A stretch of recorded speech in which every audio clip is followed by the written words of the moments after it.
আমরা চলে আসছি ইনঅরবিট মল হায়দ্রাবাদে। তো আমাদের হায়দ্রাবাদে আসা আজ 4th ডে।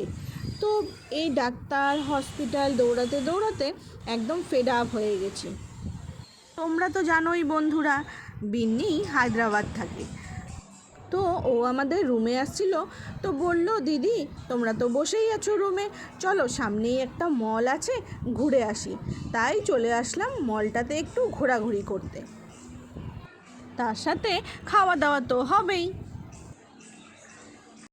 বিন্নি আর আমার ছেলে মৈনাক দুজনে মিলে অর্ডার দিতে গেছে হায়দ্রাবাদি বিরিয়ানি।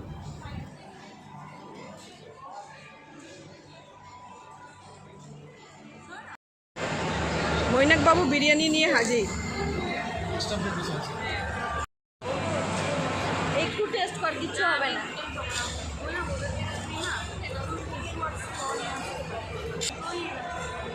ও আমাদেরকে নিয়ে আসলো খাওয়ানোর জন্য, আর নিজেই কিছু খেলো না।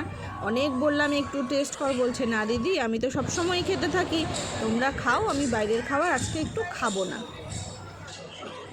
বিরিয়ানি চিকেন পকোড়া সব আমাদেরকে খাওয়ালো, ও নিজে কিছু খেলো না।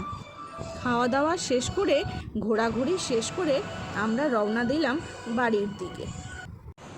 ইনঅরবিট মলটা কিন্তু দেখতে খুবই সুন্দর, যেমন ভেতরটা তেমনি বাইরের সিনগুলো।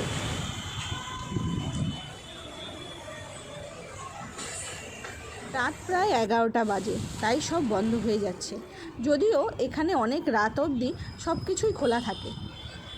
বৃষ্টি না হলে গাড়িরও কোনো সমস্যা নেই, যখন খুশি পেয়ে যাবে। আমরা আসছিলাম একটু হায়দ্রাবাদি বিরিয়ানি খেতে, তো খেতে যাচ্ছি রুমের দিকে।